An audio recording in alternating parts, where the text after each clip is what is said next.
안녕하세요. 공장장 권한대행입니다. 오늘 2017년 1월 11일은 수요일입니다. 오늘 아침 무척 춥습니다.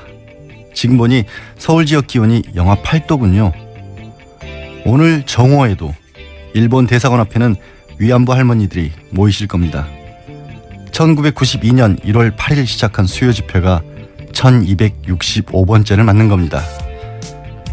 20만 소녀들이 끌려갔습니다. 그중 3분의 2가량은 전쟁터에서 목숨을 잃었다고 합니다. 이제 39분이 계십니다. 우리 헌법은 다시는 그런 일이 되풀이되지 않아야 한다는 약속으로 인간의 존엄과 가치를 가장 중요한 원칙으로 삼았습니다. 그 무엇과도 바꿀 수 없는 대한민국 전체의 합의입니다. 소녀상은 인간의 존엄과 가치 그 자체입니다. 할머님들을 영원히 잊지 않기 위한 약속입니다. 날이 무척 사납습니다. 할머님들 꼭 건강하셔야 합니다. 악마 변호사의 짧은 생각, 양지열이었습니다.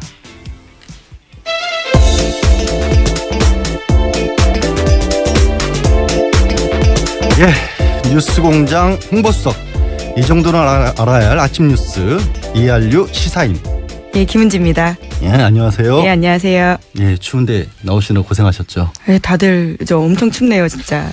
그러게요. 올겨울 들어서 좀 제법 쌀쌀하고 사나운 날씨가 온 것 같습니다. 건강 조심하시고요. 오늘 뉴스 전해주세요. 어제 이 헌법재판소에서 박 대통령이 드디어 이 7시간에 관련된 내용들을요, 이 성명했다, 그러니까 답변을 했다라고 할 수 있는데요. 이 구체적인 내용이 나온 것은 이번이 처음입니다. 이 박 대통령이 어제 이 세월호 참사 당일 7시간 행적에 대해서 이 16쪽 답변서를 냈는데요. 여기에는 이 보고서를 받고 검토했다라는 내용이 대부분입니다. 이제 그러니까 그날따라 컨디션이 안 좋아서 관저 집무실 근무를 마음먹었다라는 거고요. 그리고 배가 완전히 뒤집혀 가라앉은 사진을 보고받은 뒤에도 이 4시간 가까이 관저를 벗어나지 않고 보고서를 검토했다, 이렇게 밝힌 겁니다. 그러니까 구체적인 사실이 처음 나왔다라고 소개는 하셨는데 구체적인 사실이 없어요, 그렇죠? 이 낸 게 16쪽이고요. 거기에 타임테이블로 이렇게 쪼개서 내긴 했지만요. 사실은 이미 알고 있거나 혹은 알려졌던 내용들이긴 합니다. 그리고 처음 보면 청와대에 무장 투입이 있을까 봐 이거를 관저 같은 것을 알려주면 안 된다, 이런 얘기를 하고 있는데 뭔가 거기에 대해서 걱정이 굉장히 많은가 봐요. 근데 실제로 관저 사진 같은 경우가 노무현 전 대통령 당시라든가 이명박 전 대통령 당시에도 다 나왔었거든요. 이미. 그렇죠. 그것도 못 알려주겠다는 거고, 제가 이 답변서를 보면서 가장 인상 깊었던 거는 뭐라고 해야 될까, 다 보고만 받는 사람인 것 같아요. 그렇죠. 보고받았다 그런 내용이 주로 있습니다. 대통령이 할 일을 했느냐, 헌법재판소에서는 무엇을 했느냐라고 물어봤는데 나는 보고를 받았다. 그게 대통령의 역할이다라고 그동안 일을 해왔던 게 아닌가. 그렇기 때문에 그 중요한 시간에도 그 정도밖에는 하지 않았던가라는 거고, 또 나왔던 게 정말 궁금해하는 게 이게 도대체 그 긴 시간 동안 무슨 보고를 어떻게 받았길래 상황인식이 제대로 안 돼 있었나라는 부분이었는데, 글쎄 다른 것보다도 관저 집무실 이런 얘기도 많이 나오긴 했는데 최소한 다 인정을 하더라도 그러면 정말 긴급한 상황이니까 3시부터 이제 가야겠다. 가야겠다 해서 2시간이나 걸렸다는 것도 이상하지만 그 2시간 동안 TV는 볼 수 있었을 거 아니에요. 그렇죠. 상식적으로 생각하면 그런데요. 이 피청구인, 그러니까 대통령 이 변호인 쪽에서 밝힌 바에 따르면요, 거기에는 TV가 없었다라는 겁니다. 그렇기 때문에 이 TV로서 상황을 파악하진 않았다. 그러면서 비서진들이 별도의 사무 공간이 있었고 거기에 텔레비가 있기 때문에 중요한 내용이 보도되면 이 직접 혹은 전화나 쪽지 메모로 보고하는 경우가 있었다, 이렇게 밝힙니다. 비서진들이 상황을 보고한다는 게 그 시각이 온 국민들이 세월호가 거꾸로 넘어가는 모습을, 물에 잠기는 모습을 보면서 정말 안타까워 발을 동동 구르고 있었는데, 그럼 그 비서진들은 한 번쯤 와서 대통령님 이것 좀 보세요, 이 말도 못했던 거예요? 그러니까요. 이게 실제로 사실 눈으로 보면 보는 충격이 굉장히 크거든요. 이것이 얼마나 심각한 상황인지 알 수 있는 거고, 그리고 아침 9시 15분부터 사실 이 YTN 보도가 나왔습니다. 이제 그렇게 따지면 3시, 5시 이전까지도 충분히 앞으로 당겨서도 그 상황을 볼 수 있었을 것 같은데 참 네, 김 기자님 그때 현장에 계셨다고 잠깐 얘기를 한 것 같은데. 예, 그렇습니다. 저도 그날 보도를 보고 처음에는 뭐 전원구조 이런 이야기들이 나와서 안심을 하다가 예. 상황이 점심때부터 심상치 않다라는 걸 깨닫고 급하게 진도로 내려가서요. 그렇지만 서울에서 진도까지 가는데 시간이 꽤 걸리잖아요. 그렇죠. 그래서 그때 한 6시, 5시 정도에 도착을 했던 것 같은데요. 그때 이미 뭐 뱃머리밖에 남아있지 않았던 상황이고요. 이 물 밖에는요. 서울에서 진도까지 갈 때 꽤 뭐 남아 시간이 걸렸다라고 하셨는데 청와대 관저에서 중대본까지 가는데도 시간이 꽤 걸렸었습니다. 하여튼 어제 그리고 인상적이었던 답변서의 그 표현들에 보면 관저 집무실이라는 얘기가 계속 나오는데 네. 그 관저 집무실에 관해서는 저희가 그 전문가분 그 관저 집무실에 대해서 잘 아시는 분의 인터뷰를 준비하고 있습니다. 나중에 들려드리기로 하고요. 다음 두 번째 뉴스는 뭐죠? 예, 이와 관련해서 박 대통령에 대한 또 해명이 하나 더 나온 건데요. 이 세월호가 물에 완전히 잠긴 참사 당일 오후에 이 학생들이 구명조끼 입었다는데 그렇게 발견하기 힘드냐 네. 이렇게 말해서 굉장히 많은 사람들의 지금까지도 충격을 주고 있는 그렇죠. 발언이죠. 예, 이에 대해서 이 해명을 한 건데요. 이 배가 일부 침몰해서 선실 안에 침수됐더라도 학생들이 구명조끼를 입고 있으니 물에 떠 있을 것이므로 이 특공대가 투입해서 발견할 수 있지 않았냐라는 취지의 질문이었다라는 겁니다. 배 안에 예. 엄청나게 넓은 공간이 있고 그게 배 안에 무슨 수영장처럼 그게 만들어져 가지고 구명조끼를 입은 채 그 안에서 학생들이 떠 있었다라는 얘기인 거예요, 그게? 그렇게 들리는데요. 이게 좀 황당한 상황 인식일 수밖에 없습니다. 왜냐하면 이런 이야기를 오후 5시 15분 정도에 이 중대본에 가서 하거든요. 그렇죠. 그게 TV 중계가 그대로 됐었고 예. 지금까지도 가장 도대체 이건 상황 인식이 안 됐던 게 아니냐라는 생각을 할 수밖에 없는 거였는데 그게 왜곡됐다라는 거잖아요. 전체 취지에는 그런 게 아니었는데 그 부분만 따가지고 마치 악마의 편집 이런 것처럼 자꾸 언론에서 문제 제기를 한다. 그거에 대해서 설명이었던 거잖아요. 지금 말씀하신 게. 예, 뭐 하지만 그때 말씀처럼 생방송으로 대부분 국민들이 그 전체 워딩들을 봤었고 그렇기 때문에 이게 마치 이제 의도적인 왜곡이나 악의적인 편집이라고 볼 수 있을까라는 생각이 좀 듭니다. 자, 언론인의 한 사람으로서 해명이 됐어요? 글쎄요. 그게 11시 반에 이미 뱃머리가 완전히 물속에 잠겼거든요. 그렇죠. 그 상식적으로 생각을 해보더라도요. 그 뱃머리가 빼고 다 잠겨 있는 상황에서 그 안에서 수영장처럼 아이들이 구명조끼를 입고 구조를 기다릴 수 있다라는 상황인식이라고 한다면요. 글쎄요. 좀 끔찍합니다. 정말로 그렇게 생각을 했더라면 그것도 문제네요. 사실은. 알겠습니다. 네. 어제 또 굉장히 놀라운 뉴스가 하나 또 나왔죠. 큰 뉴스가. 예, 이 또다시 태블릿 PC입니다. 이 태블릿 PC가 한동안 화제가 됐었는데요. 이 제2의 최순실의 태블릿 PC가 나왔다라는 특검의 발표입니다. 이것을요, 이 장시호 씨, 그러니까 최순실 씨 조카가요, 이것을 검찰에 이 특검에 제출한 건데요. 이 태블릿 PC 안에는 이 삼성과 관련된 많은 자료들이 있다고 합니다. 네. 그렇기 때문에 최순실 씨와 관련된 뇌물죄 혐의가 더더욱 이 밝혀질 수 있는 단서들이 마련된 거죠. 그러니까 이 태블릿 PC는 2015년 7월부터 12월경까지 썼다라는 거지 않습니까?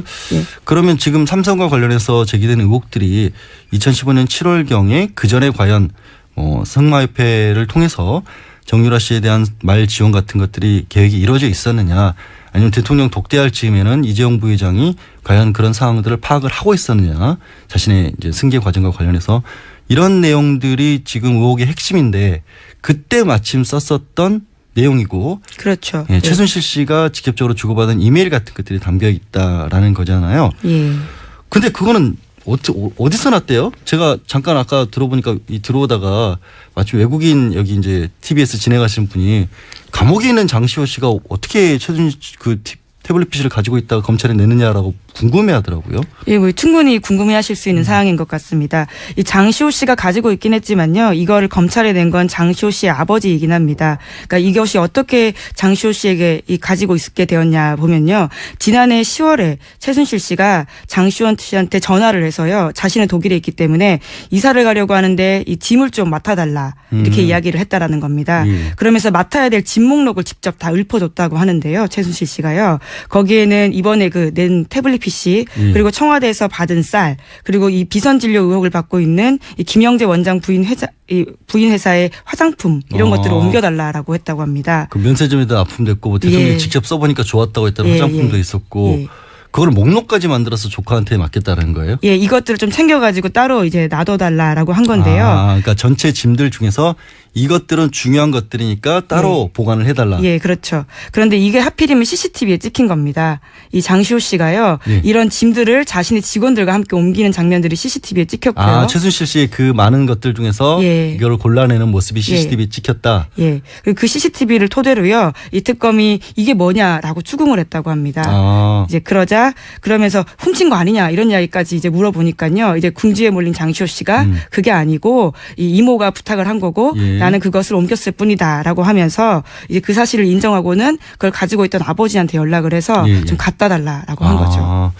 그럼 지금까지 사실 JTBC에서 입수해서 냈던 것들은 원래 이게 버리고 간 건지 아니면 누가 거기에 의도적으로 놓은 건지 아니면 그 태블릿 PC 안에 들어있는 문건들도 심지어 그것들조차도 조작이 돼서 집어넣은 것이다. 그런 얘기까지 했었는데. 최순실 씨 쪽 변호인. 그렇죠. 최순실 씨 변호인은 뭐 최순실 씨가 태블릿 PC를 쓸 줄도 모르는 것을 안다. 그럼 뭐 결정적인 증언도 있다. 이런 얘기까지 했었는데 그게 다 거짓말일 수 있다는 거고. 그렇죠. 예. 그런 주장을 또 할지도 모르겠어요. 이거 장시호 씨한테 맡겨놓은 건데 마음대로 검찰에 내버리면 어떻게 하냐. 원래 맡긴 물건을 자기 마음대로 처분하면 횡령이라는 범죄가 되는 거거든요. 그러나 조카와 이모 사이이기 때문에 처벌을 할 수가 없습니다. 그래서 이것도 범죄가 아닌 거고 여러 가지로 따져봐도 이거는 불법적으로 얻은 증거도 아니기 때문에 과연 이것에까지 뭐라고 할 수 있을지 의문인데 어쨌든 최순실 측에서는 이것도 인정 안 하겠죠? 예, 뭐 똑같은 입장입니다. 이 최순실 씨 태블릿 PC 사용 못한다라는 주장을 계속하고 있고요. 똑같이 감정해야 된다 이런 이야기를 반복하고 있습니다. 그 부분에 대해서 김원중 공장장은 감정을 하는 순간 오염될 것이라는 주장을 끊임없이 했었고 바깥으로 감정이 나가는 바깥으로 순간. 나가면 저는 그거는 불가능할 것이다. 어느 쪽이 뭐 맞다 틀리나가 아니라 과연 이렇게까지 증거가 나왔는데도 불구하고 잡아떼고 있는 사람들이 참 이해가 안 갑니다. 변호사 입장에서는. 또 다음 뉴스. 블랙리스트 관련해서 어제도 좀 계속 전달해 드렸었는데요. 이 쭉 좀 알려드리겠습니다. 이 SBS 보도인데요. 이 특검팀이 청와대 관계자 등을 조사하는 과정에서 이 블랙리스트가 문화계에 국한된 일이 아니다라는 정황을 포착했다라는 건데요. 이 청와대의 거의 모든 수석 비서관실이 분야별로 이 정부 지원 배제 대상자 명단, 그러니까 블랙리스트를 작성했다라는 진술을 확보했다라는 겁니다. 그리고 이것을 시킨 것은 김기춘 대통령 비서실장이었고요. 이것을 만들어서 보고하라고 지시했고 이 대선 캠프 출신 비서관들이 실무를 주도했다라는 보도입니다. 아니 문화계가 아니면 그럼 어떤 영역이 있을까요? 왜 굳이 문화계 같은 경우에는 뭐 문화융성 사업이라든가 뭐 스포츠 사업 같은 것들과 관련해서 뭐 개인적으로 최순실 씨가 이익을 취할 가능성도 있었지만 다른 부분에는 뭐 어떤 예를 들어서 언론 같은 거 그런 것도 문화계에 포함될 것 같고. 언론도 문화계 블랙리스트에 들어가 있어서요. 실제로 뭐 시사인 등을 포함한 언론사들이 여기에 들어가게 되었습니다. 거기는 뭐 그냥 문화계만 국한할 이유가 없었겠죠. 그 사람들 입장에서는 진짜로 만들었다라면.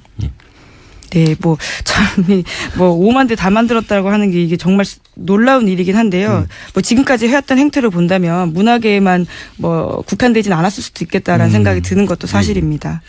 그리고 이게 근데 최순실도 보고를 받았다면서요?